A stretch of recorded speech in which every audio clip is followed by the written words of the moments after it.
everyone, welcome to the platform of Physics Wala. I am your biology educator. My name is Dr. Arishit Ali. दिल से दीदी बुलाओ, दिल से ma'am बुलाओ, दिल से बेस्टी बुलाओ, दिल से क्यूटी बुलाओ. तो भाई आज हम करने वाले हैं हमारी क्लास 11th का one shot of the chapter neural control and coordination. ये चैप्टर बहुत ही छोटा है, आपकी ह्यूमन फिजियोलॉजी का सेकेंड लास्ट चैप्टर भी है. इस चैप्टर के अंदर यूजुअली अधिकतर बच्चे अटकते हैं कंडक्शन ऑफ नर्व इंपल्स के अंदर and transmission of nerve impulse के अंदर. उसके अलावा ये चैप्टर इज दिस इतना इजी कि क्या ही बताऊं. मतलब एकदम डायरेक्ट क्वेश्चन उठ के आते हैं इस चैप्टर से. पढ़ाते पढ़ाते मैं आपको बताती जाऊंगी किस जगह से किस टाइप के क्वेश्चंस पूछे जाते हैं, क्या चीज इंपॉर्टेंट है. बस शांति से अच्छे से पेशेंस रख के मैम के साथ पढ़ना. बहुत लोगों को लगता है मैम लेक्चर की ड्यूरेशन कम है, तो ऐसा नहीं है कि कहीं आप बहुत चीजें स्किप कर देते हो. नहीं बेटा, मैं फुल फ्लेज्ड आपको पूरा कंटेंट प्रोवाइड कर रही हूँ जितना जरूरी है इस चैप्टर में और जितना एनसीईआरटी बेस्ड है. तो आपको ये टेंशन लेने की जरूरत नहीं है कि कम ड्यूरेशन का है तो आपको चीजें नहीं मिलेंगी, सब कुछ मिलेगा. ठीक है, तो चलिए without any wastage of time let's start with today's lecture.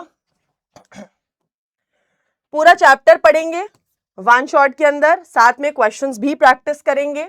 ये है मेरा प्यारा प्यारा टेलीग्राम चैनल, आप लोग ज्वाइन कर सकते हैं for important questions, PDFs and things. ये भाई अब हम पढ़ रहे हैं कि कैसे हमारी बॉडी में हमारा ब्रेन, हमारी स्पाइनल कॉर्ड, हमारी नर्व्स कैसे हमें कंट्रोल कर रही है. कैसे ये बक बक बक बक बक बक चटर पटर पटर पटर पटर मैं बोल पा रही हूं, कैसे तुम सुन पा रहे हो, कैसे तुम इस लेक्चर को याद कर पाओगे. ये हर चीज बेटा कंट्रोल एंड कोऑर्डिनेटेड होती है. अब जैसे आप लोग अपनी कॉपी पेन लेके बैठे होंगे, कई बच्चों के पास ऑलरेडी नोट्स होंगे, कई बच्चे रिवीजन मोड में बैठे होंगे, किसी के दिमाग की बत्ती जल रही है तो किसी की बुझ रही है. कहीं ना कहीं ये चीजें आप फेस करते हैं व्हेन यू आर स्टडिंग. तो आज हम जानेंगे कि हमारी कौन के ब्रेन का हिस्सा है जो ये तारों को उलझाता है और क्या काम करता है. तो भाई हमारी बॉडी सिर्फ हमारे ब्रेन और स्पाइनल कॉर्ड से ही कंट्रोल नहीं होती. हमारे नर्वस सिस्टम के अलावा भी होता है एक endocrine system.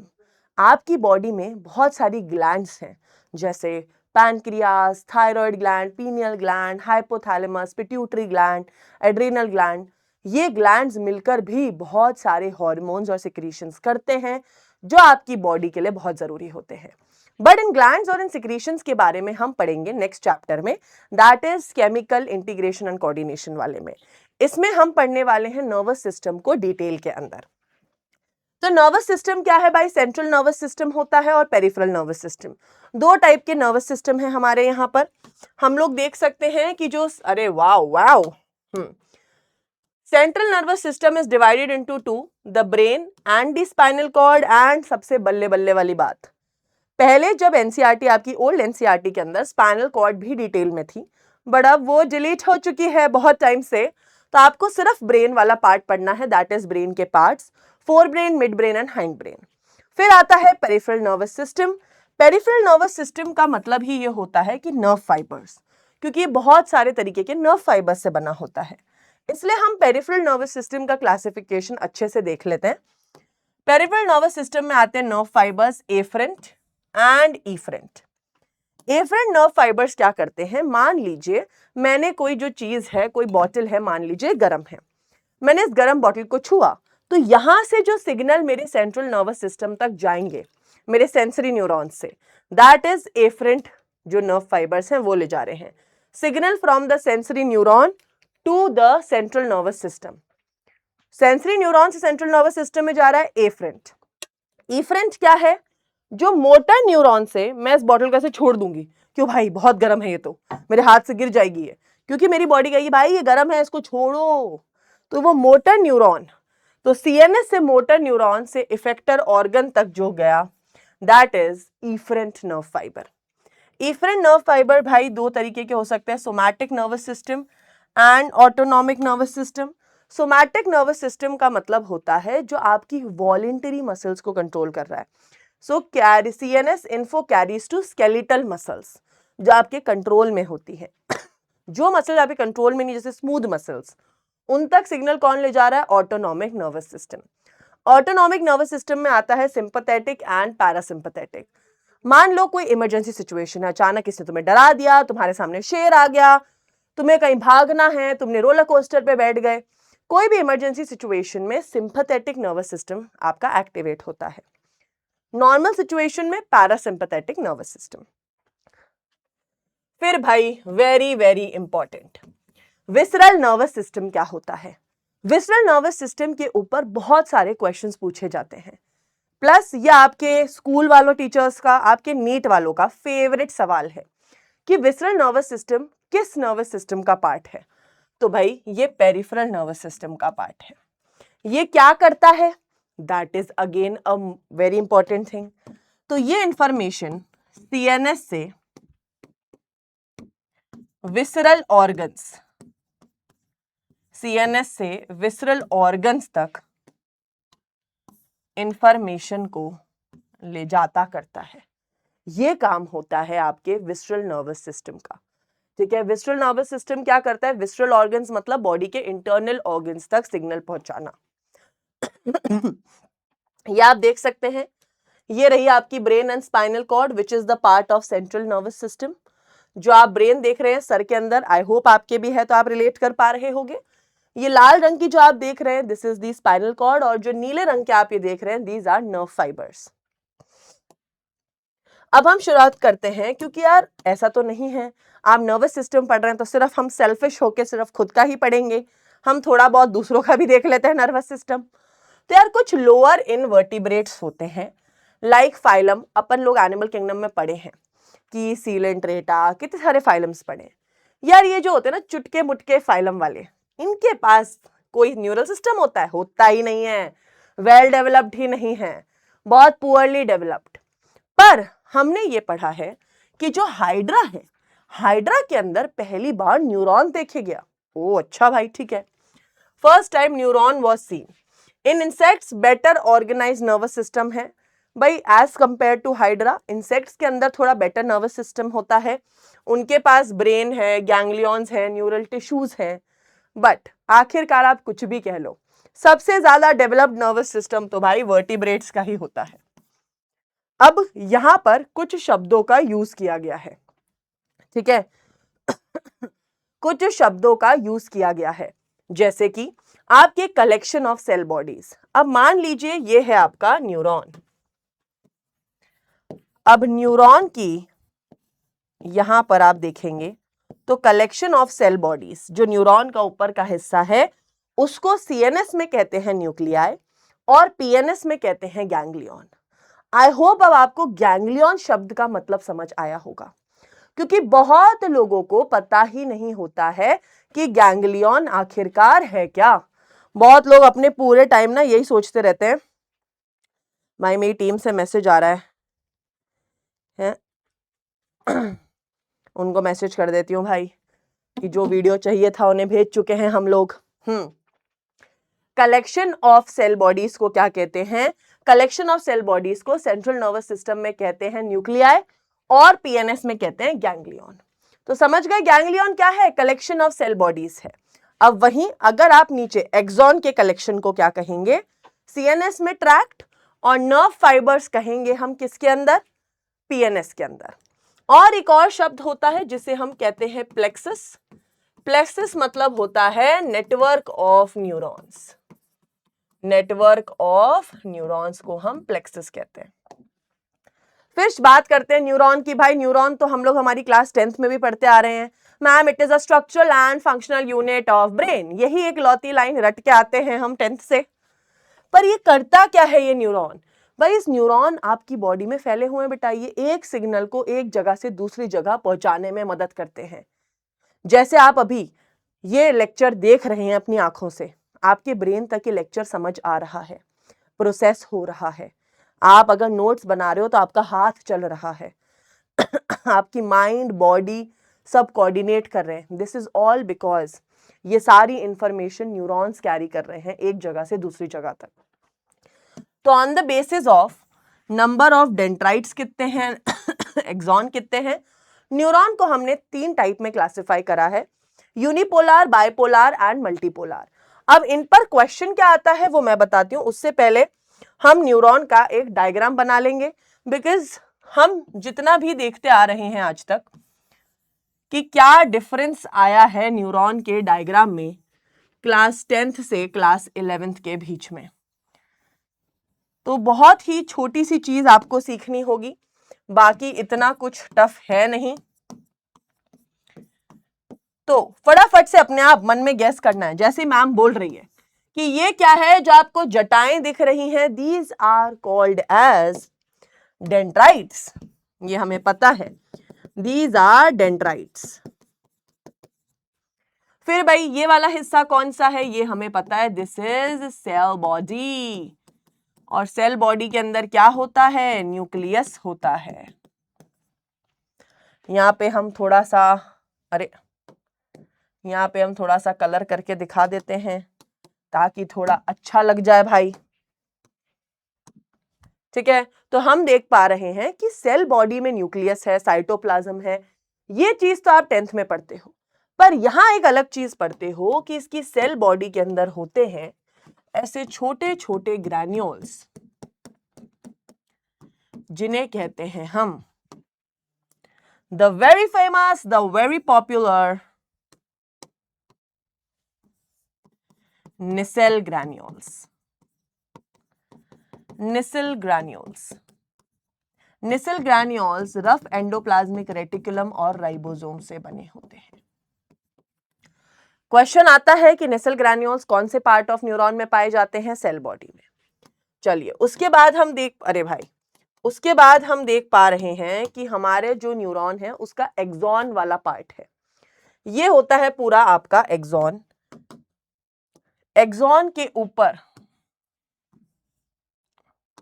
Wow wow wow, amazing amazing, ऐसे कुछ सेल्स प्रेजेंट होते हैं, इन्हें कहते हैं शॉन सेल्स। क्या कहते हैं इन्हें, शॉन सेल्स कहते हैं।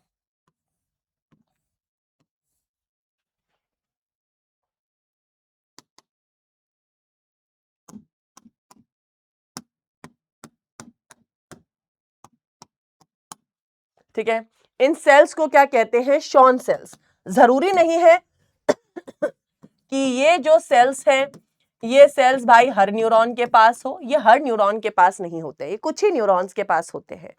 और ये शॉन सेल सिक्रीट करते हैं एक बहुत प्यारी चीज जिसे कहते हैं माइलिन शीथ। अब बहुत बार एग्जाम में क्वेश्चन आता है, कौन से सेल्स हैं जो माइलिन शीथ बनाते हैं, शॉन सेल्स, याद रखना है। अब यहां पर आपको जो खाली जगह दिख रही है, इसे कहते हैं दीपिका पादुकोण का पति, which means nodes of Ranvier. ठीक है, नोड्स ऑफ रैनवियर। अब ये पूरा हिस्सा क्या है भाई, दिस इज एक्सॉन। एक्सॉन के साइटोप्लाज्म को क्या कहेंगे, एक्सोप्लाज्म। अब भाई दिस रीजन, ये जो हिस्सा है इसे कहते हैं एक्सॉन टर्मिनल। एक्सॉन का सबसे आखिरी हिस्सा, इसके आखिरी हिस्से पर होते हैं साइनैप्टिक नॉब्स और इनमें होते हैं साइनैप्टिक वेसिकल्स। ये जो आप देख रहे हैं नीले नीले रंग के, दीज आर साइनैप्टिक वेसिकल्स।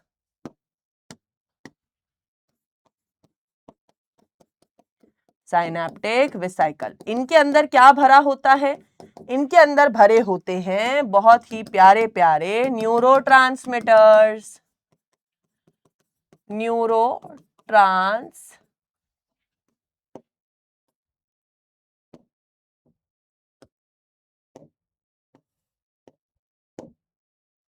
भाई ये बोर्ड को हो जाता है दौरा, ओ भाई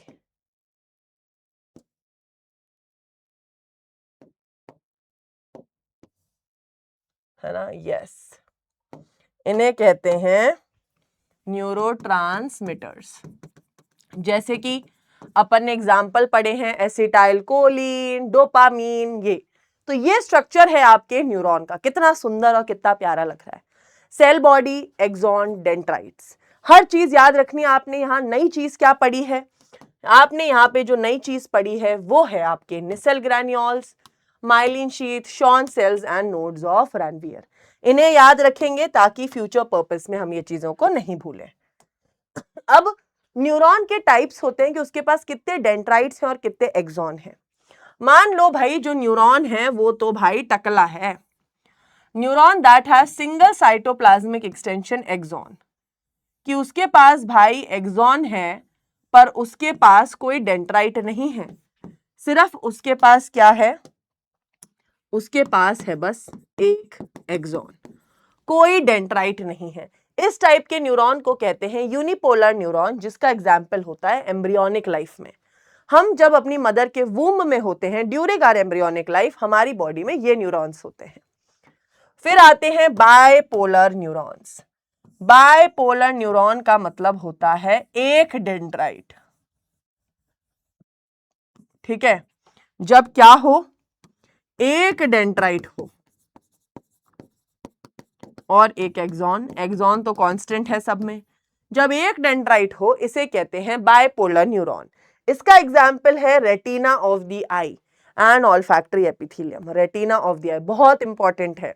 इसके एग्जाम्पल में नीट में भी क्वेश्चन पूछा जा चुका है, बोर्ड एग्जाम में भी क्वेश्चन पूछते हैं। मल्टीपोलर न्यूरॉन के एग्जाम्पल पे भी क्वेश्चन आता है। मल्टीपोलर न्यूरॉन क्या होता है भाई, जिस न्यूरॉन के पास बहुत सारे डेंड्राइट्स होते हैं, ठीक है, मल्टीपल डेंड्राइट्स होते हैं। These type of neurons are called as multipolar neuron, और ये होते हैं आपके सेरिब्रल कॉर्टेक्स में, मतलब आपके ब्रेन के सेरिब्रम वाले हिस्से में। सेरिब्रम वाले हिस्से में ही सेरिब्रल कॉर्टेक्स आता है। देख सकते हैं कैसा सा है, टकला सा यूनिपोलर न्यूरॉन, ये मल्टीपोलर न्यूरॉन। फिर आता है एक और कैटेगरी जिसे कहते हैं pseudo unipolar neuron. Pseudo unipolar क्या होते हैं, स्यूडो तो सबको पता है, स्यूडो का मतलब ही होता है फॉल्स। फॉल्स यूनिपोलर मतलब क्या है, ये दिखेगा कि जैसे इसके पास तो भाई बहुत सारे एक्सॉन हैं, पर है वो एक ही एक्सॉन। वो लग ऐसे रहा है कि इसके पास दो हैं चीजें, बट वो एक ही है। ये है यूनिपोलर बट दिखाता अपने आप को अलग है। Single extension arises from the cell body later divided into axon and dendrite. ऐसा होता है हमारी स्पाइनल कॉर्ड के अंदर। फिर एक और कैटेगरी ऑफ न्यूरॉन्स आते हैं जिन्हें कहते हैं एपोलर न्यूरॉन, जिनके पास सिर्फ सेल बॉडी होती है, कोई एक्सॉन नहीं होता। ऐसा पाया जाता है हमारे हाइड्रा में। तो अब आप समझे, जब हम कह रहे थे हमने सबसे पहली बार न्यूरॉन हाइड्रा में देखे थे, बट वो वेल डिफाइंड नहीं थे। क्यों? क्योंकि सिर्फ सेल बॉडी प्रेजेंट थी, कुछ और था ही नहीं। तो ये चीज हमने देखी थी। अब मैंने आपको बताया था कि कुछ न्यूरॉन्स होते हैं जिनके ऊपर होते हैं शॉन सेल्स, और कुछ न्यूरॉन होते हैं जिनके ऊपर शॉन सेल्स नहीं होते हैं।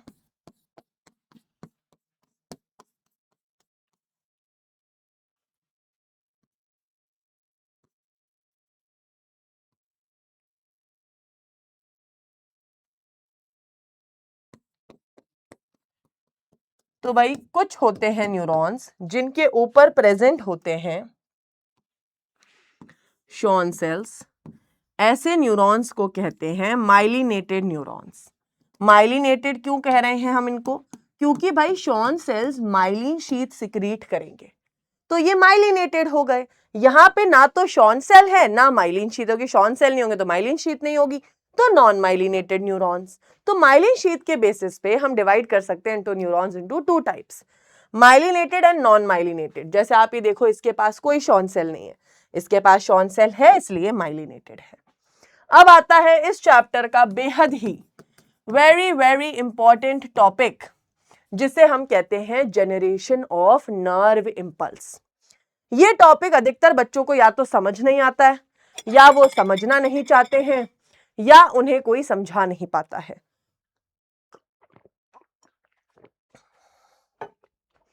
तो मैं पूरी कोशिश करूंगी कि आपको बेटा 110% ये टॉपिक क्लियर हो जाए।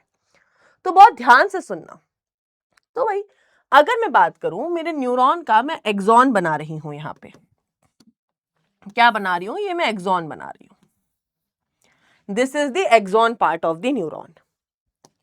अब न्यूरॉन के एक्सॉन में अंदर की तरफ होता है नेगेटिव चार्ज, बाहर की तरफ होता है पॉजिटिव चार्ज। अब बहुत लोगों के मन में सवाल आ रहा होगा, मैम ऐसा क्यों कि अंदर नेगेटिव बाहर पॉजिटिव? इसका रीजन ये है कि अंदर की तरफ होते हैं इसके पास कुछ नेगेटिवली चार्ज प्रोटीन्स। क्या होते हैं कुछ नेगेटिवली चार्ज्ड प्रोटीन्स, जिसकी वजह से ये प्रोटीन्स इतने ज्यादा होते हैं, इनकी वजह से जो चार्ज होता है अंदर मेम्ब्रेन के वो नेगेटिव होता है। और साथ में मेम्ब्रेन के अंदर होते हैं ऐसे K+ आयंस भी। तो बहुत लोगों के मन में क्वेश्चन आता है कि मैम K+ तो पॉजिटिव है, तो अंदर तो पॉजिटिव होना चाहिए। K+ है पर वो इतना नहीं है कि वो प्रोटीन के नेगेटिव चार्ज को डोमिनेट कर पाए। नेगेटिव चार्ज प्रोटीन बहुत ज्यादा है, इसलिए अंदर चार्ज नेगेटिव है। तो मैम बाहर पॉजिटिव क्यों है? बाहर पॉजिटिव इसलिए है क्योंकि बाहर प्रेजेंट है खूब सारे सोडियम आयंस, जिसकी वजह से बाहर का चार्ज है पॉजिटिव। बाहर वाली जगह को कहते हैं ECF, एक्स्ट्रा सेल्यूलर फ्लूइड। अब सवाल आता है कि यार अब आपने सोचा कि जैसे ही आपको कुछ लिखना है, कुछ सोचना है, बॉटल उठा के पानी पीना है, कैसे आपके ब्रेन से सिग्नल आपके हाथ तक जा रहे हैं, आपके हाथ से आपके CNS में आ रहे हैं, कैसे हो रहा है ये? क्योंकि बेटा इंफॉर्मेशन न्यूरॉन से न्यूरॉन से न्यूरॉन से न्यूरॉन से न्यूरॉन से ट्रांसफर हो रही, और ट्रांसफर होती है वो एक्सॉन के थ्रू ही। तो इस एक्सॉन में ऐसा क्या हो रहा है? तो यहां पर बेटा होते हैं कुछ चैनल्स। यहां पर है आपका, इसे कहते हैं हम sodium voltage gated channels. VGC का मतलब होता है वोल्टेज गेटेड चैनल्स। यहां पे हैं आपके पोटेशियम वोल्टेज गेटेड चैनल्स, और यहां पे है ATP पंप, ATPase पंप। अब आप सोच रहे होगे मैम जब चार्ज अंदर की तरफ नेगेटिव है, बाहर की तरफ पॉजिटिव है, और न्यूरॉन के पास कोई सिग्नल नहीं आया है, तो कितना वोल्टेज होता है न्यूरॉन का? तो हम कहेंगे इसकी रेस्टिंग पोटेंशियल। क्योंकि यार सिग्नल पास होना एकदम ऐसा है जैसा हमारे घर में इलेक्ट्रिसिटी। आपको पता है आपके घर में इलेक्ट्रिसिटी किसी पर्टिकुलर वोल्टेज पर बह रही है, उसी तरह न्यूरॉन के अंदर भी इंफॉर्मेशन एक पर्टिकुलर वोल्टेज पे चल रही है। तो मान लो आपके न्यूरॉन के पास कोई सिग्नल नहीं आया है, तब आपके न्यूरॉन का वोल्टेज रेस्टिंग पोटेंशियल होता है -70 मिलीवोल्ट। नॉर्मली जब न्यूरॉन के पास कोई सिग्नल नहीं है तो हम कहते हैं -70 मिलीवोल्ट अपने रेस्टिंग पोटेंशियल पे है। VGC का फुल फॉर्म लिख लेंगे, that is voltage gated channels.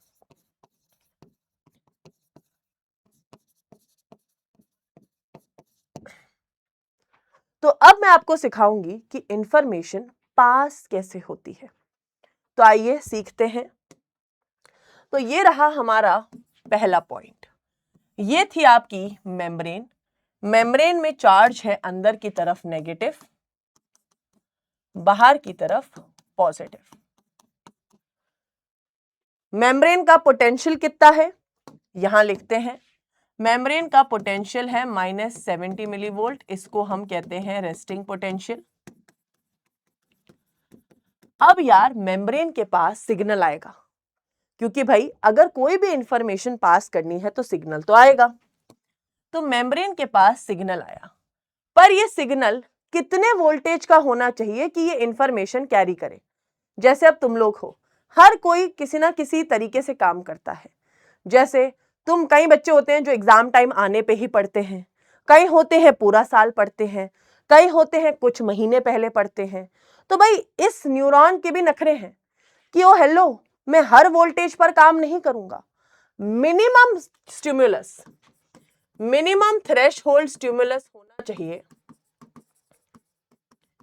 -55 millivolt to -60 millivolt.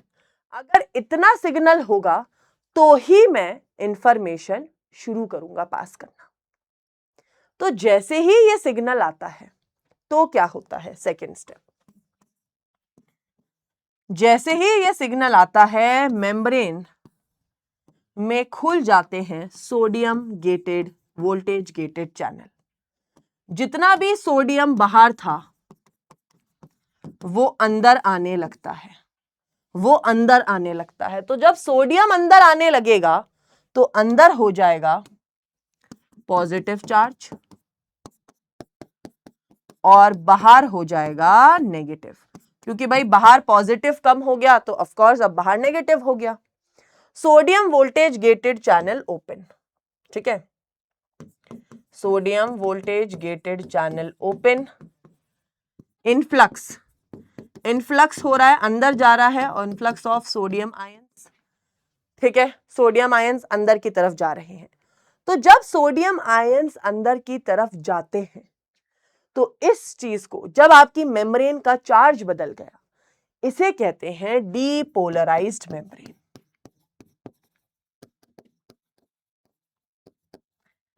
Depolarised membrane का वोल्टेज होता है +30 मिलीवोल्ट। मतलब पहले वोल्टेज था -70 मिलीवोल्ट और अब वोल्टेज कितना हो गया है, +30 मिलीवोल्ट। मतलब वोल्टेज चेंज हो गया। ऑफ कोर्स सी बात है, जब चार्ज चेंज होगा, सोडियम अंदर आएगा तो वोल्टेज भी बदलेगा। बहुत बार क्वेश्चन पूछा जाता है, अब मैं बताती हूँ क्वेश्चन कैसे पूछा जाता है। क्वेश्चन पूछेगा what is the membrane potential of a polarised membrane. Polarised membrane होती है -70 मिलीवोल्ट।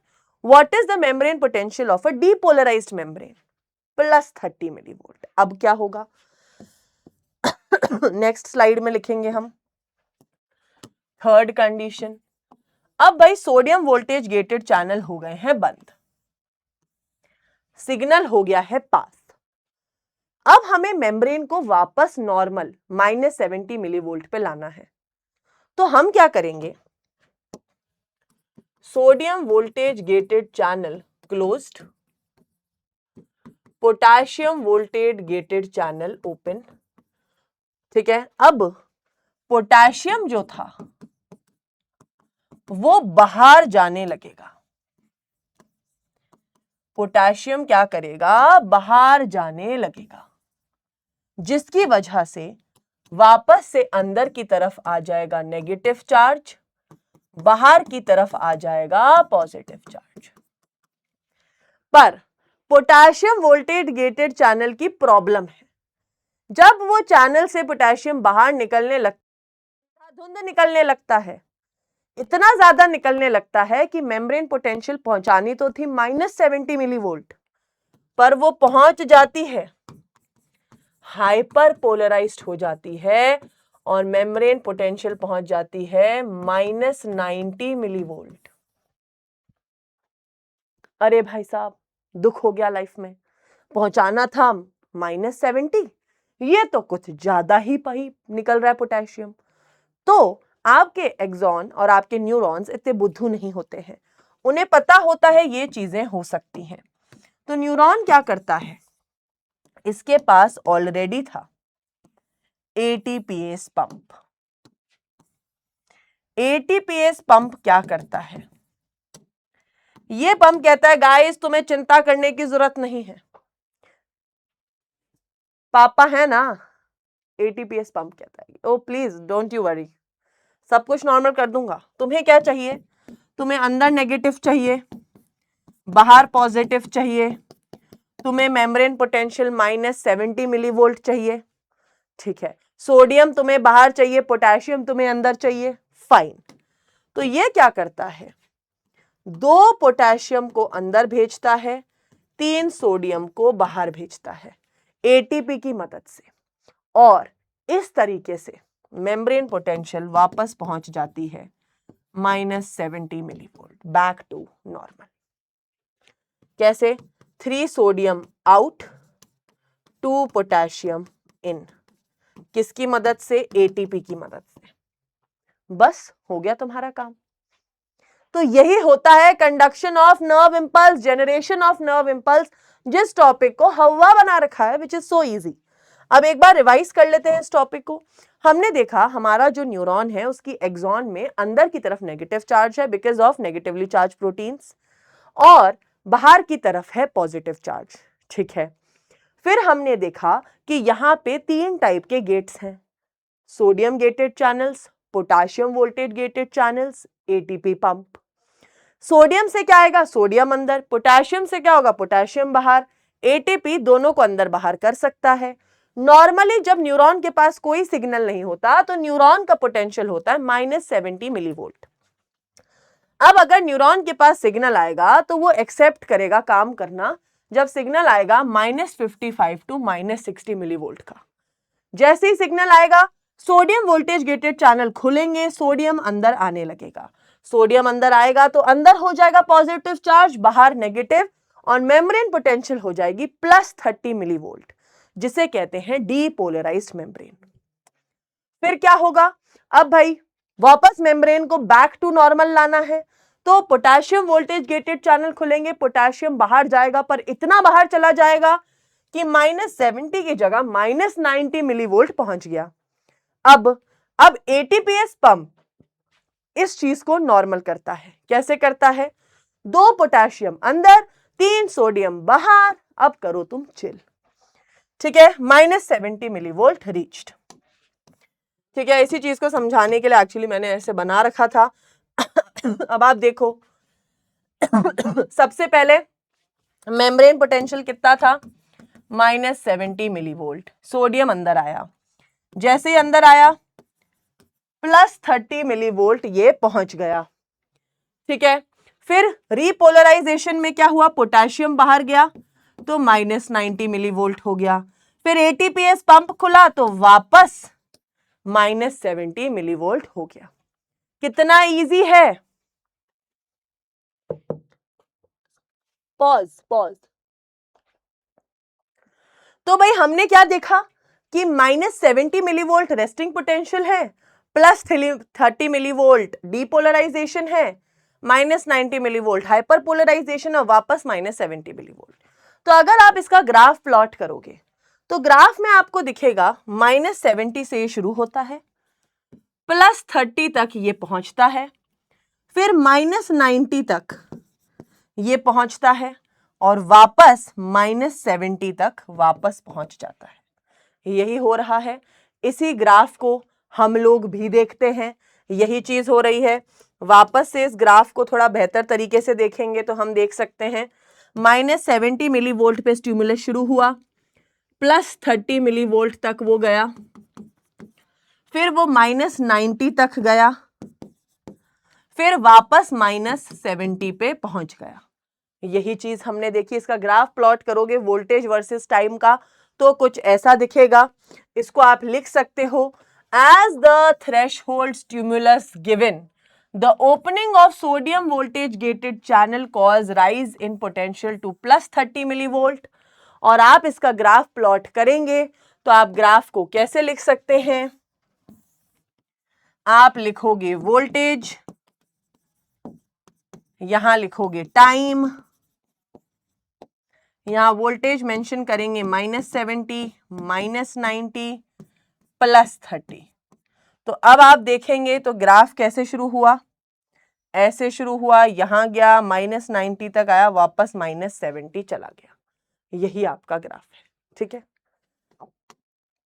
चलिए क्वेश्चन देखते हैं। Which of the following have more developed neural system? भाई सबसे डेवलप्ड इनके अलावा किसी का हो सकता है क्या? वर्टिब्रेट्स। फिर आते हैं कौन? Human neural system is divided into CNS and PNS. फिर आता है विसरल नर्वस सिस्टम किसका पार्ट है? भाई विसरल नर्वस सिस्टम हमारे पीएनएस का पार्ट है। Important question. मल्टीपोलर न्यूरॉन कहां पाए जाते हैं? सेरिब्रल कॉर्टेक्स में। For maintenance of ionic gradient ATP pump से कितने पोटेशियम अंदर आते हैं और कितने सोडियम बाहर जाते हैं? 3 सोडियम बाहर, 2 पोटेशियम अंदर। A option. नेक्स्ट, अब ओवरऑल हमने जो समरी लिख देते हैं। रेस्टिंग पोटेंशियल -70, डीपोलराइज्ड +30, वापस रीपोलराइज्ड -70, हाइपरपोलराइज्ड इज -90। अब आते हैं नर्व इंपल्स कंडक्ट कैसे होती है। हमने पढ़ा था जनरेट कैसे हो रही है, हमने पढ़ लिया कि स्टिमुलस आता है, वोल्टेज गेटेड चैनल खुलते हैं, सोडियम, फिर पोटेशियम, फिर एटीपीएस पंप, पर ये सिग्नल ट्रांसपोर्ट कैसे हो रहा है तो ये चीज मैं आपको समझाऊंगी न्यूरॉन के जरिए। तो आप देखिए, अरे इतना भी घटिया न्यूरॉन नहीं बनाऊंगी कि देख ना पाए हम, है ना, इतना भी घटिया न्यूरॉन नहीं बनाऊंगी। तो बेटा आपकी जो इंफॉर्मेशन है वो डेंड्राइट से होते हुए आपके एक्सॉन में आती है। अब एक्सॉन के पार्ट्स को आप मान लो आप डिवाइड कर रहे हो ऐसे, यूं यूं यूं यूं। आप मान लीजिए this is section A B C D. अब इंफॉर्मेशन ट्रैवल करती है ऐसे, इधर से इधर, इधर से इधर, ऐसे, ठीक है। ऐसे membrane depolarise depolarise depolarise, repolarise repolarise repolarise, इस तरीके से इंफॉर्मेशन ट्रैवल करती है एक्सॉन के अंदर। अब आप लोग सोचोगे मैम जो भी आप बता रही हो तो सर के ऊपर से चला गया। कोई नहीं, इस चीज को अब हम समझेंगे। तो मान लीजिए पहली कंडीशन ये है आपका एक्सॉन। हम एक्सॉन के 3 हिस्से कर देते हैं, ये रहे हमारे 3 हिस्से।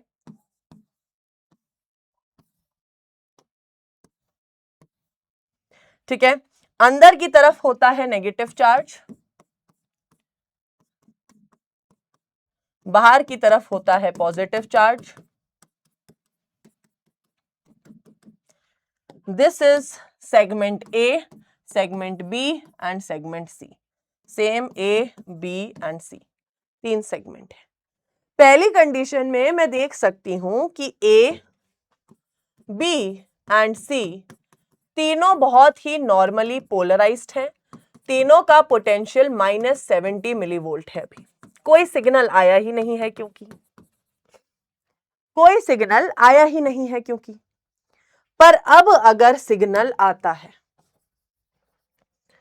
थ्रेशहोल्ड सिग्नल आ गया, स्टिम्युलस आ चुका है, तो क्या होगा? तो भाई यहां पर ए साइड पे खुलेंगे सोडियम वोल्टेज गेटेड चैनल्स, और जो सोडियम बाहर था वो अंदर आएगा। तो अंदर की तरफ हो जाएगा पॉजिटिव चार्ज, बाहर की तरफ नेगेटिव चार्ज। तो ए साइड तो हो गई डीपोलराइज, ये बिल्कुल सेम रहेगा। इधर अभी कोई छेड़खानी हुई ही नहीं है, इधर अभी कोई छेड़खानी हुई ही नहीं है, ये एकदम वैसा है जैसा पहले था। तो क्या कह सकते हैं हम, जब पहली बार सिग्नल आया तो ए साइड हो गई डीपोलराइज्ड, बी साइड है अभी भी नॉर्मल, और सी साइड है अभी भी नॉर्मल। पर मैंने आपको बताया था सिग्नल एक जगह नहीं रहेगा, सिग्नल आगे बढ़ेगा, सिग्नल अब मूव करेगा इधर की तरफ। तो अब नेक्स्ट चीज क्या होने वाली है? थर्ड, नेक्स्ट क्या होगा? अब ध्यान से देखिए, ध्यान से देखो, ये वाली साइड पे अब इधर खुलेंगे पोटेशियम वोल्टेज गेटेड चैनल्स। यहां क्या खुलेगा? पोटेशियम। पोटेशियम कहेगा कि भाई मैं वापस से इस जगह को कर देता हूं रीपोलराइज, अंदर नेगेटिव बाहर पॉजिटिव, और अब ये वाली साइड पे खुलेंगे सोडियम गेटेड चैनल और सोडियम आएगा अंदर। इधर होगा उल्टा, ये वाली साइड अभी भी नॉर्मल है, यहां तक अभी कुछ हुआ ही नहीं है। तो मैं इजीली कह सकती हूं कि जो ए साइड है वो तो रीपोलराइज्ड हो गई, बी साइड डीपोलराइज्ड हो गई, और सी साइड अभी नॉर्मल ही है। पर हमें तो पता है सिग्नल तो आगे जाएगा, अब सिग्नल यहां पहुंचेगा। तो फोर्थ ऑप्शन आता है, अब सिग्नल आगे बढ़ेगा तो सिग्नल कहां पहुंचेगा? खुद सोचो भाई, वीडियो पॉज करो और खुद लिखो ए बी और सी का क्या हाल होगा। अगर तुम्हें लगता है नहीं मैम हम चीटिंग कर लेंगे खुद से, आंसर कमेंट सेक्शन में कर देना वीडियो पॉज करने के बाद, ताकि तुम खुद से पहचान सको कि तुमने सही किया है कि गलत किया है। अब सोचो, ये वाली साइड तो नॉर्मल हो चुकी है, रीपोलराइज्ड है। अब ये रीपोलराइज्ड है तो ऐसा तो है नहीं ये नहीं होगी, इधर भी अब पोटेशियम गेटेड चैनल खुल गए हैं। अब ये वाली साइड भी क्या हो जाएगी? वापस से रीपोलराइज्ड। अब ये वाली साइड होगी भाई यहां आएंगे सोडियम अंदर, ये वाली साइड होगी डीपोलराइज। तो मैं क्या लिख सकती हूं ए, बी और सी के लिए? ए हो गई रिपोलराइज्ड, बी हो गई रिपोलराइज्ड और सी हो गई डीपोलराइज्ड। अब सी से सिग्नल कहां पहुंचेगा? यहां पे कोई डी होता तो वहां पहुंचता, फिर ई होता। इसी तरीके से आपका सिग्नल पास होता है। हमने क्या सीखा? हमने देखा कि सबसे पहले हमारी मेम्ब्रेन पूरी नॉर्मल है। पहले ये वाली साइड डीपोलराइज हुई, फिर ये हुई, फिर ये हुई। पर ऐसा नहीं है कि ये डीपोलराइज होगी तो वो भी डीपोलराइज नहीं, वो रिपोलराइज हो जाएगी। तो depolarise, depolarise, depolarise, repolarise, repolarise. तो यही चीज हमने देखी कि कैसे इंपल्स यहां से यहां बह रही है और रिपोलराइजेशन होता जा रहा है। ठीक है, हमने देखा पहले ए डीपोलराइज थी, फिर ए रिपोलराइज हो गई, बी डीपोलराइज हो गई, फिर जब सी डीपोलराइज हुई तो बाकी दो रिपोलराइज हो गई। इसी तरीके से सिग्नल ट्रांसफर करता है। Very good. तो हम कह सकते हैं ऐसा तो हमने देखा, पर मैम अगर कोई न्यूरॉन माइलिनेटेड है, मान लीजिए बहुत सारे जो न्यूरॉन होते हैं वो तो माइलिनेटेड होते हैं, तो इनमें इंफॉर्मेशन कैसे बहेगी? इनके पास तो शॉन सेल्स भी होते हैं। अब इनमें तो यहां पर हर थोड़ी देर में ऐसे शॉन सेल प्रेजेंट है, तो अब इनमें इंफॉर्मेशन कैसे बहेगी? इनमें होती है जंपिंग कंडक्शन, इस तरीके से। इसे कहते हैं conduction across myelinated neuron. Sodium और वोल्टेज गेटेड चैनल ओपन रहते हैं, सिर्फ नोड्स ऑफ रैनवियर। तो यहां पे नोड्स ऑफ रैनवियर के थ्रू इंफॉर्मेशन बहती है। ठीक है, which is a faster mode of conduction. इस कंडक्शन को कहते हैं जंपिंग या सॉल्टेटरी कंडक्शन। जंपिंग या सॉल्टेटरी कंडक्शन कहते हैं। क्वेश्चन आता है कि माइलिनेटेड न्यूरॉन्स में कंडक्शन ऑफ नर्व इंपल्स कैसे होता है? भाई वो होता है जंपिंग कंडक्शन। ठीक है, इस तरीके से, और इसे कहते हैं जंपिंग या सॉल्टेटरी कंडक्शन। ये एक फास्टर मेथड ऑफ कंडक्शन है, विच मीन्स माइलिनेटेड न्यूरॉन्स जल्दी फास्ट कंडक्ट करते हैं इंफॉर्मेशन को। अब आइए हम बात करते हैं साइनैप्स टॉपिक की। अब आप मान लो यार, अब आपने चैप्टर का जो टफ पार्ट था वो पढ़ लिया, अब तो कुछ नहीं बचा चैप्टर में, वेरी इजी। साइनैप्स हमें पता है कि भाई दो न्यूरॉन के बीच में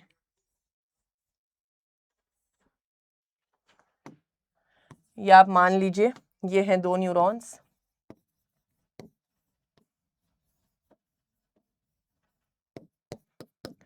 तो इस रीजन को कहते हैं साइनैप्स, जो बीच का रीजन है। तो अगर इस रीजन को मैं ड्रॉ करूं तो मैं कहूंगी एक न्यूरॉन का एक्सॉन है, this is neuron number 1, and ये है न्यूरॉन नंबर 2 का डेंड्राइट। ठीक है, ये न्यूरॉन नंबर 2 का डेंड्राइट है। इनके बीच की इस जगह को हम कहते हैं साइनैप्टिक क्लेफ्ट।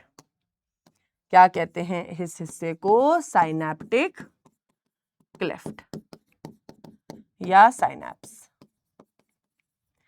अब आपके एक्सॉन टर्मिनल पर होते हैं साइनैप्टिक वेसिकल्स, जिनमें भरे होते हैं न्यूरोट्रांसमीटर्स। तो यहां पे क्या होंगे? साइनैप्टिक वेसिकल, और इनमें क्या है? न्यूरोट्रांसमीटर्स। इस वाली मेम्ब्रेन को कहेंगे प्री साइनैप्टिक मेम्ब्रेन, इस मेम्ब्रेन को कहेंगे post synaptic membrane. Post synaptic membrane के ऊपर कुछ रिसेप्टर्स प्रेजेंट होते हैं।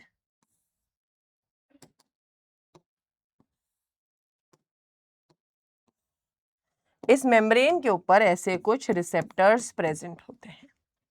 अब हम पढ़ेंगे कि सिग्नल कैसे ट्रांसफर होता है, पर आपको आई होप साइनैप्स समझ आ गया कि साइनैप्स क्या होता है? दो न्यूरॉन के बीच का गैप। एक न्यूरॉन का एक्सॉन और एक न्यूरॉन के डेंड्राइट के बीच का गैप। अब साइनैप्स जो होते हैं दो तरीके के होते हैं, इलेक्ट्रिकल साइनैप्स और केमिकल साइनैप्स। इनमें फर्क क्या होता है वो समझ लो पहले। इलेक्ट्रिकल साइनैप्स का मतलब ये होता है जब कोई दो न्यूरॉन इतने पास होते हैं कि गैप जंक्शन के थ्रू इंफॉर्मेशन इधर से इधर पहुंच जाती है, कि यहाँ पे साइनैप्टिक क्लेफ्ट या साइनैप्सिस तो होता ही नहीं है या बहुत कम गैप होता है, इंफॉर्मेशन एकदम फटाफट पास करती है। वहीं केमिकल साइनैप्स में क्या होता है, दो न्यूरॉन के बीच में गैप ज्यादा होता है, तो भाई न्यूरोट्रांसमीटर्स के थ्रू ही, केमिकल्स के थ्रू ही इंफॉर्मेशन पास होती है। ये मेथड थोड़ा स्लो होता है, यहां पे साइनैप्स थोड़ा ज्यादा होता है।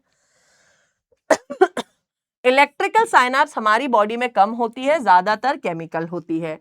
साइनैप्टिक क्लेफ्ट यहां कम है, यहां काफी ज्यादा है। यहां पे आयंस का कम्युनिकेशन गैप जंक्शन के थ्रू होता है, यहां न्यूरोट्रांसमीटर से होता है। यहां पे इंफॉर्मेशन बाय डायरेक्शनल है, यूं भी जारी है यूं भी जारी है, पर यहां पे इंफॉर्मेशन एक ही डायरेक्शन में जा रही है। ठीक है, अरे यहां पे गैप जंक्शन है, वहां पे है नहीं। ये फास्टर कंडक्शन है, ये स्लोअर कंडक्शन है। आप लोगों के नीट के एग्जाम में स्टेटमेंट बेस्ड क्वेश्चन पूछे जाते हैं कि which of the following is a faster mode of conduction, which of the following is a slower mode of conduction. इनके ऊपर statement based, assertion, reasoning question, gap junction किसके पास है, किसके पास न्यूरोट्रांसमीटर है, किसका साइनैप्स ज्यादा कम है, क्वेश्चन आते हैं। स्कूल में एग्जामिनर क्वेश्चन पूछ लेता है, भाई डिफरेंस लिखो दोनों के बीच में, तो यू शुड नो। ठीक है, फिर ट्रांसमिशन ऑफ नर्व इंपल्स क्या होता है, भाई नर्व इंपल्स ट्रांसमिट कैसे होती है, ये चीज हम सीखेंगे। हमें पता है ये है एक पहला न्यूरॉन, ये है उसका एक्सॉन, ये है हमारा दूसरा न्यूरॉन, ये है उसका डेंड्राइट। इसके पास हैं साइनैप्टिक वेसिकल्स जिसमें भरे पड़े न्यूरोट्रांसमीटर्स, इसके पास है यहाँ पे रिसेप्टर्स। तो अब तुम देखना ये न्यूरॉन इसको सिग्नल कैसे भेजेगा। सबसे पहले सिग्नल एक्सॉन तक पहुंचा, जैसे सिग्नल एक्सॉन के टर्मिनल पे पहुंचता है, दिस इज एक्सॉन टर्मिनल, तो यहां पे कैल्शियम चैनल खुलते हैं। कैल्शियम चैनल खुलना मतलब कैल्शियम अंदर आती है, कैल्शियम अंदर आती है और कैल्शियम इन साइनैप्टिक वेसिकल से बाइंड करती है। Calcium binds with synaptic vesicle, in synaptic vesicle के साथ कैल्शियम बाइंड करती है और इस साइनैप्टिक वेसिकल के कान में फुसफुसाती है कि ये सुन, न्यूरोट्रांसमीटर रिलीज कर भाई तू। तो ये क्या करता है, ये साइनैप्टिक वेसिकल एक्सोसाइटोसिस करता है। क्या कर रहा है, एक्सोसाइटोसिस। एक्सोसाइटोसिस मतलब न्यूरोट्रांसमीटर को बाहर निकाल रहा है। अब ये न्यूरोट्रांसमीटर साइनैप्स में आ गए, यहां से ये इंफॉर्मेशन पहुंचती है इन रिसेप्टर्स के पास, फिर इन रिसेप्टर्स के थ्रू इंफॉर्मेशन जाती है दूसरे न्यूरॉन तक। तो ये कहलाता है कैसे नर्व इंपल्स ट्रांसपोर्ट हुई। तो ये चीज हम देखेंगे। सबसे पहले सिग्नल एक्सॉन तक आया, एक्सॉन तक आया, फिर कैल्शियम चैनल ओपन हुए, कैल्शियम चैनल ओपन हुए प्री साइनैप्टिक मेम्ब्रेन पे।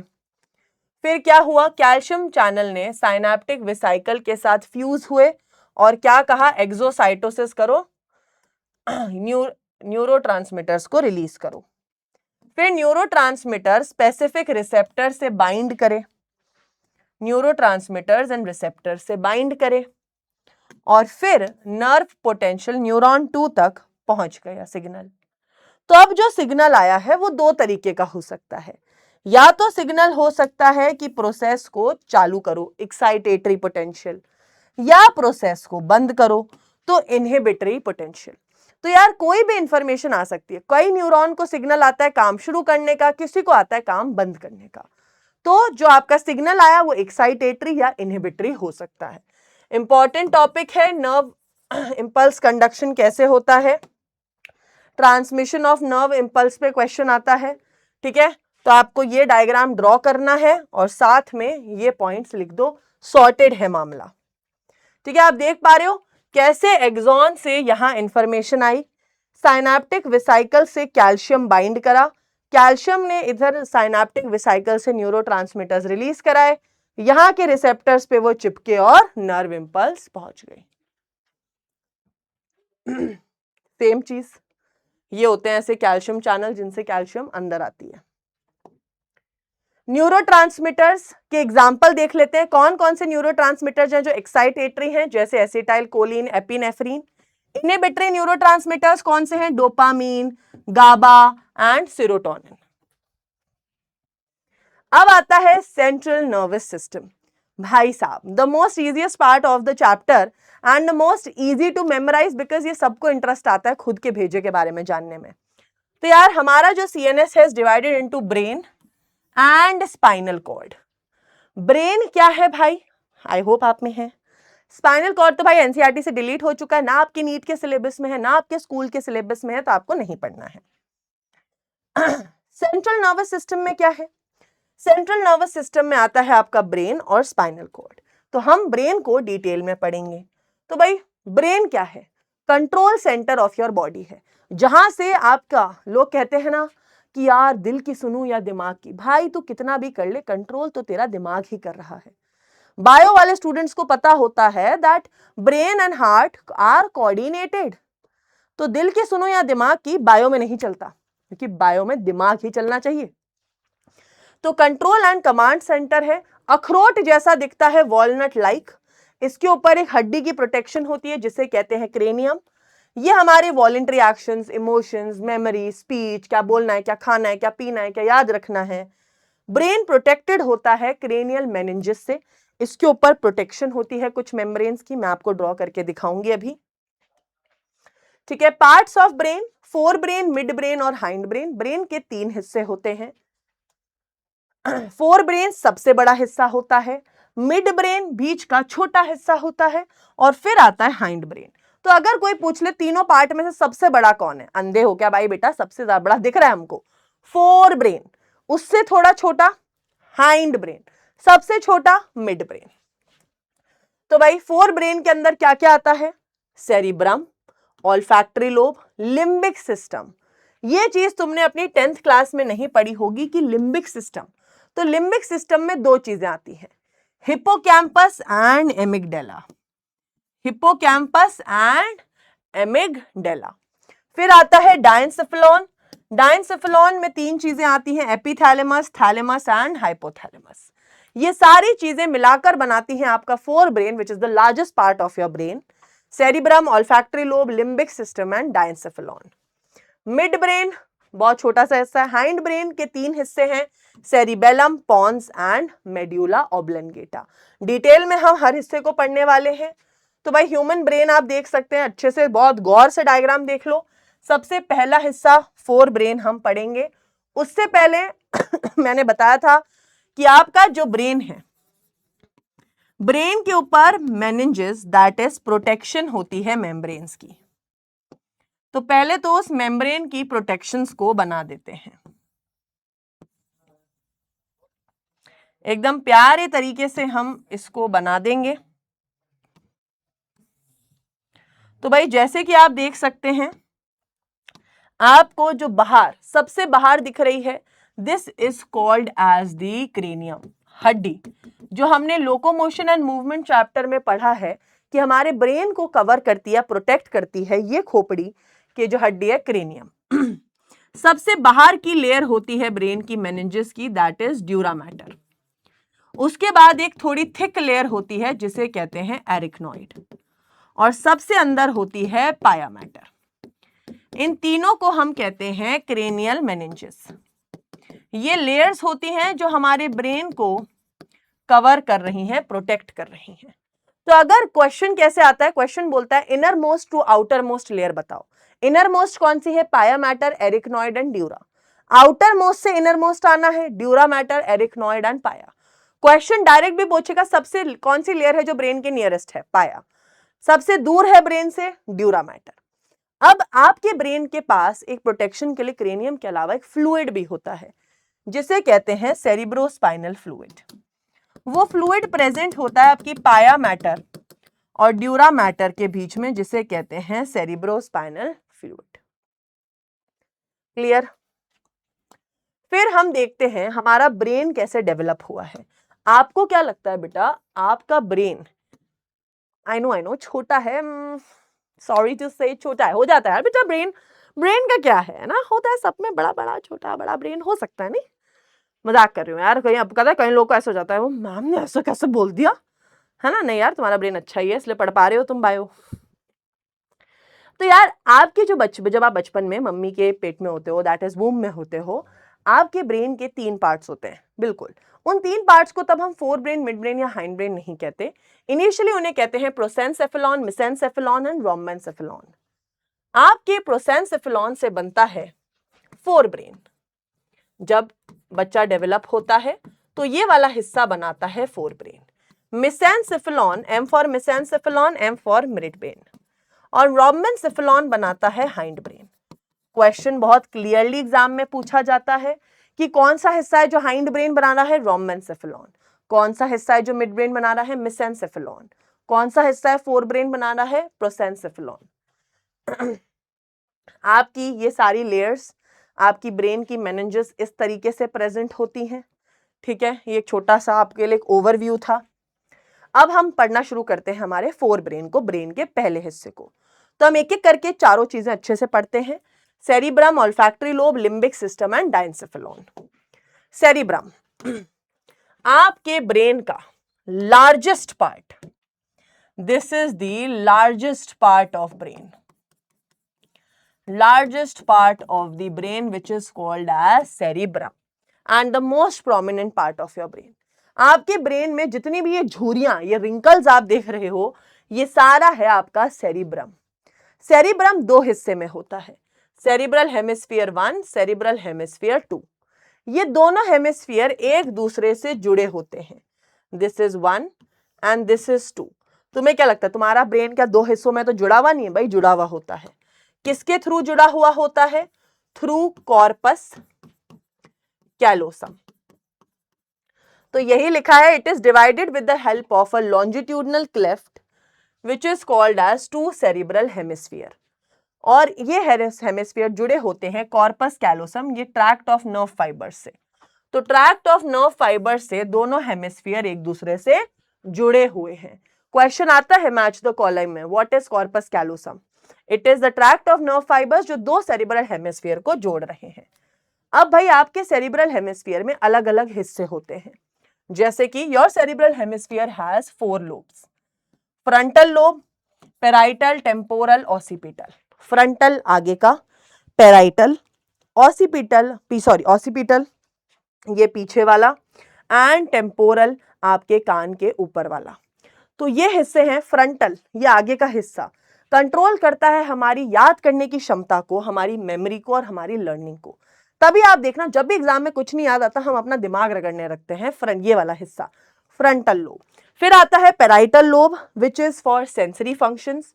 भाई कान के ऊपर होता है टेम्पोरल लोब, तो ऑब्वियसली ऑडिटरी, सुनने का काम करेगा। ऑसिपिटल लोब होता है सबसे पीछे का, जो हमारा विजन कंट्रोल करता है। बहुत बार एक्सीडेंट जब किसी का होता है और पीछे की साइड चोट लगती है तो लोगों की आंखें चली जाती हैं, उसका बहुत बड़ा यही रीजन है कि ऑसिपिटल लोब पे चोट लग जाती है। फिर अब आपके सेरिब्रम, भाई इतना बड़ा ब्रेन है, हमने देखा इतना बड़ा सेरिब्रम है, तो सेरिब्रम के भी कुछ हिस्से होते हैं। ठीक है, इसके 3 हिस्से होते हैं, that is sensory area, association area and motor area. Sensory area क्या करता है? इंफॉर्मेशन को रिसीव करता है। मोटर एरिया इंफॉर्मेशन को भेजता है। तो मैम सेंसरी एरिया इंफॉर्मेशन ले रहा है, मोटर एरिया इंफॉर्मेशन भेज रहा है। फिर ये एसोसिएशन एरिया क्या कर रहा है? ये एसोसिएशन एरिया ही आपके सेरिब्रम का मेन एरिया है, जो आपकी लर्निंग, मेमोरी, आप हिंदी, इंग्लिश, मराठी, बंगाली जिस लैंग्वेज में बोल पा रहे हैं, कम्युनिकेशन कर पा रहे हैं, फंक्शनिंग इम्पल्स, ये सवाल बहुत इंपॉर्टेंट है, पूछा जाता है एसोसिएशन एरिया सेंसरी है कि motor. It is neither sensory nor motor. ये statement based assertion reasoning question में पूछा जाता है। अब आपके सेरिब्रम में जो बाहर का हिस्सा होता है वो ग्रे होता है, ठीक है। कुछ हिस्सा होता है बाहर का जो ग्रे होता है और अंदर का हिस्सा होता है सफेद। ये ऐसा, अब यहां पे क्या होता है, जो आपका ग्रे हिस्सा होता है यहां पे प्रेजेंट होती है आपके न्यूरॉन की सेल बॉडी, और न्यूरॉन का जो एक्सॉन वाला हिस्सा है वो व्हाइट रीजन में प्रेजेंट होता है। कहते हैं जिस इंसान के दिमाग में जितना ग्रे पार्ट है वो उतना इंटेलिजेंट होता है, और अभी तक शायद सबसे ज्यादा जो ग्रे मैटर था वो आइंस्टाइन के ब्रेन में प्रेजेंट था। I think data might have changed, और जिन लोगों के सर में सबसे ज्यादा ग्रे मैटर होता है वो लोग अपने सर को खुजलते बहुत हैं।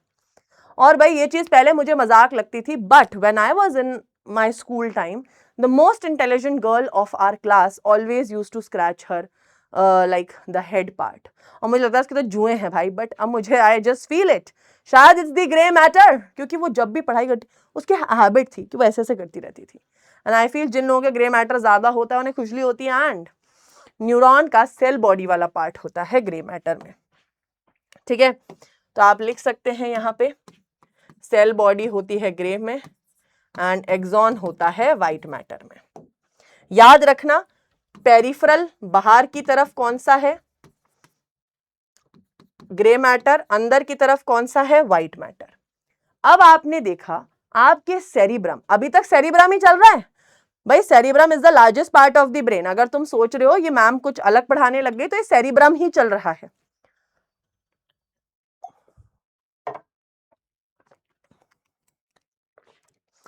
सेरिब्रम में इतने रिंकल्स, इतने फोल्ड्स हैं, तो जो सेरिब्रम है इसके अंदर ये इतने सारे जो फोल्ड बने हुए हैं, इतने सारे जो फोल्ड बने हुए हैं सेरिब्रम के अंदर, इन्हें क्या कहते हैं, ठीक है।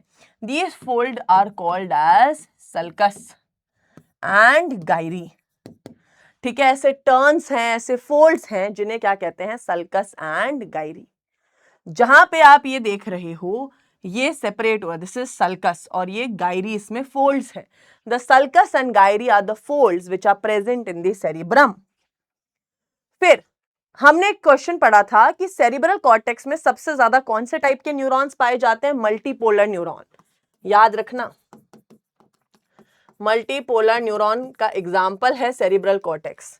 तो जितना भी ये हिस्सा आप देख रहे हो this is the cerebral cortex, ठीक है। सेरिब्रल हेमिस्फीयर में सेरिब्रल कॉर्टेक्स होता है। तो फाइनली सेरिब्रम होता है खत्म। सेरिब्रम में हमने पढ़ा it is the largest part of the brain, उसका फोर ब्रेन, हमने उसका क्या पढ़ा, frontal lobe, parietal lobe, temporal lobe, occipital lobe, sulcus, Gayri, grey matter, white matter. अब हम पढ़ रहे हैं फोर ब्रेन का नेक्स्ट हिस्सा, that is the limbic system. Limbic system दो चीजों से बना होता है, हिप्पोकैम्पस एंड एमिगडाला। हिप्पोकैम्पस आपकी शॉर्ट मेमोरी को लॉन्ग टर्म में कन्वर्ट करता है। मान लो आपने ये लेक्चर देखा फिर आप भूल जाओगे, पर अगर आप इस लेक्चर को रिपीटेडली देखोगे तो आपकी short term memory long term memory में कन्वर्ट होगी, और वो करता है हिप्पोकैम्पस। एमिगडाला क्या करता है, एकदम बादाम की शेप का होता है, और ये आपकी गुस्से को, रिवेंज, ठीक है, सेक्सुअल बिहेवियर, इन चीजों को कंट्रोल करता है। फिर आता है फोर ब्रेन का नेक्स्ट हिस्सा, दैट इज डायंसेफेलॉन। डायंसेफेलॉन में सबसे इंपॉर्टेंट होता है हाइपोथैलेमस। हाइपोथैलेमस के ऊपर तो मतलब खूब क्वेश्चन आते हैं, क्योंकि आपके नेक्स्ट चैप्टर का भी एक बहुत बड़ा हिस्सा है। हाइपोथैलेमस क्या होता है, कनेक्शन है आपके न्यूरल और एंडोक्राइन सिस्टम के बीच का। ये होता है आपके ब्रेन में, पर सिक्रीट करता है वेरियस हार्मोन्स, ठीक है। इट हैज न्यूरॉन्स, जिन न्यूरॉन्स को हम कहते हैं न्यूरोसिक्रेटरी सेल्स। ये कंट्रोल करता है हमारी भूख, हमारी प्यास, हमारी थर्स्ट, हमारी हंगर, रिप्रोडक्शन, ग्रोथ को, वेरियस ह्यूमस इमोशंस को, और हमारी बॉडी के टेम्परेचर, दैट इज थर्मोरेगुलेशन को। तो अगर आपको कितनी भूख लग रही है, कितनी प्यास लग रही है, आपकी बॉडी हाइड्रेटेड है, डिहाइड्रेटेड है, हर चीज कौन कंट्रोल कर रहा है, हाइपोथैलेमस। फिर आता है thalamus. Thalamus is also called as the relay centre. पर भाई सिर्फ ये चीज याद कर लेना कि ये एक रिले सेंटर है इज अ रॉन्ग थिंग। तुम्हें पता होना चाहिए ये रिले सेंटर क्यों है, क्योंकि सेरिब्रम के जस्ट नीचे ही प्रेजेंट है ये थैलेमस। तो कोई भी इंफॉर्मेशन जो सेरिब्रम में जाएगी वो थैलेमस से होते हुए जाती है। That is why it is called as the relay centre. Cerebrum wraps around thalamus, thalamus के अराउंड होता है। All the information from the cerebrum has to pass through the thalamus. कोई भी इंफॉर्मेशन जो सेरिब्रम के अंदर जा रही है, बाहर आ रही है, वो थैलेमस से गुजरते हुए होगी। ठीक है, हमने देख लिया सेरिब्रल कॉर्टेक्स जो आप पिंक कलर का पार्ट देख रहे हैं, कॉर्पस कैलोसम जो दो सेरिब्रल हेमिस्फीयर को जोड़ रहा है, हाइपोथैलेमस, एमिगडेला ये देखो आलमंड शेप पार्ट, और हिपोकैम्पस। अब आ जाइए मिड ब्रेन। मिड ब्रेन से कोई इंपॉर्टेंट क्वेश्चन जो आता है वो मैं आपको भी बताऊंगी। मिड ब्रेन होता है बेटा वो हिस्सा जो which is located between hypothalamus of forebrain and pons of hindbrain. Hypothalamus और पॉन्स के बीच के हिस्से में आता है आपका क्या, मिड ब्रेन। मिड ब्रेन क्या होता है, मिड ब्रेन की दो साइड होंगी of course, ventral side and dorsal side. Ventral side बहुत ही चपटी होती है, वहां पे कोई लोब्स नहीं होते हैं, बट जो मिड ब्रेन की डॉर्सल साइड होती है वहां पे ऐसे चार स्वेलिंग्स प्रेजेंट होती हैं इस तरीके, 1 2 3 4, चार स्वेलिंग्स। इन स्वेलिंग्स को हम कहते हैं कॉर्पोरा क्वाड्रिजेमिना। क्वेश्चन पूछा जाता है कि what is the difference between corpora quadrigemina and corpus callosum. Corpus callosum cerebral hemisphere के दो हिस्सों को जोड़ती है। Corpora quadrigemina are four swellings of the midbrain present on the dorsal side. एक बार क्वेश्चन पूछा गया था कि वेंट्रल साइड पे कितनी स्वेलिंग्स हैं, 0, क्योंकि भाई डॉर्सल साइड पे है चार स्वेलिंग्स। और यहां पे होता है एक सेरिब्रल एक्विडक्ट जो मिड ब्रेन से पास होता है, अभी दिखाती हूं आपको। ये होता है सेरिब्रल एक्विडक्ट जो भाई आपके मिड ब्रेन से पास होता है यहां पे। ये है आपकी वो चार स्वेलिंग्स, ऊपर की दो और नीचे की दो। ऊपर की दो स्वेलिंग्स को हम कहते हैं सुपीरियर कॉलिक्यूलाई और नीचे की दो स्वेलिंग्स को कहते हैं इंफीरियर कॉलिक्यूलाई, जो आपके सुनने और देखने के फंक्शंस में यूजुअली मदद करती हैं। ठीक है, फिर आता है आपका आखिरी part of brain which is called as the hind brain. Hind brain में तीन हिस्से होते हैं, pons, cerebellum and medulla. Pons क्या है, एक इंटरकनेक्ट्स है different region of the brains को। ये यूजुअली आपका रेस्पिरेशन कंट्रोल करता है। ये हमने breathing and exchange of gases chapter में भी पढ़ा था कि न्यूमोटैक्सिक सेंटर हमारे पॉन्स में होता है। तो पॉन्स का मेजर वर्क रेस्पिरेशन से रिलेटेड ही होता है। Cerebellum is also called as the second largest part of the brain. सेरिबेलम कंट्रोल करता है आपकी बॉडी का बैलेंस, कि हम स्ट्रेट लाइन में चलें, हमारी बॉडी बैलेंस्ड रहे। ये क्या होता है, इसमें भी बहुत सारे फोल्ड्स होते हैं। ये भी दो सेरिब्रल हेमिस्फीयर होते हैं, इसके भी ऐसे ही दो सेरिब्रल हेमिस्फीयर होते हैं। ठीक है, इसमें भी ग्रे मैटर बाहर की तरफ होता है और व्हाइट मैटर अंदर की तरफ होता है, सेम एज सेरिब्रम। ये बैलेंसिंग में और इनवॉलेंट्री एक्शंस को कंट्रोल करने में मदद करता है। फिर आता है आखिरी, दैट इज मेड्यूला। मेड्यूला का काम ही ये होता है, जैसे आपका ये ब्रेन है, ब्रेन में ये हिस्सा आप ये देखिए, आपकी ब्रेन का ये हिस्सा है सेरिबेलम जो ये साइड में है, this is pons and this is medulla. तो मेड्यूला क्या कर रहा है, मेड्यूला भाई स्पाइनल कॉर्ड से कनेक्ट कर रहा है आगे ब्रेन को। ठीक है, ये मदद करता है ब्रीदिंग में, हार्ट रेट में, गैस्ट्रिक रिफ्लेक्स और वॉमिटिंग रिफ्लेक्स में। सारे किसमें, उल्टी आना, डाइजेशन का रिफ्लेक्स, सांस लेने में, क्योंकि हमें पता है respiratory rhythm centre RRC, breathing and exchange of gases में पड़ा है। ये सब चीजें कौन कंट्रोल करता है, आपका मेड्यूला ऑब्लंगेटा। क्वेश्चन पूछा जाता है ब्रेन स्टेम किससे बनी होती है। ब्रेन स्टेम बहुत लोग सिर्फ पॉन्स और मेड्यूला को टिक करते हैं, but it is mid brain also, क्योंकि हमने पढ़ा था कि मिड ब्रेन कनेक्ट होता है पॉन्स से यहां पे। तो मिड ब्रेन, पॉन्स और मेड्यूला मिलकर बनाते हैं ब्रेन स्टेम। ओके ये आप देख सकते हैं pons, medulla, spinal cord, cerebellum. खत्म होता है चैप्टर। अच्छे से इसके नोट्स की रीडिंग करना, एनसीईआरटी की रीडिंग करना, और क्वेश्चन प्रैक्टिस के बिना बेटा ये चैप्टर यूजलेस है। ठीक है, कोई भी चैप्टर क्वेश्चन प्रैक्टिस के बिना इज जस्ट यूजलेस। तो आई होप आप इसको बहुत अच्छे से पढ़ेंगे, बहुत अच्छे से करेंगे, एंड आई विश आपको ये लेक्चर अच्छा लगा हो एंड आप कॉन्फिडेंट फील कर रहे हो। आपको अच्छा लगा और आप कॉन्फिडेंट फील कर रहे हैं, जरूर चैट बॉक्स में बताना। तब तक मिलते हैं नेक्स्ट लेक्चर में। Love you all and all the best.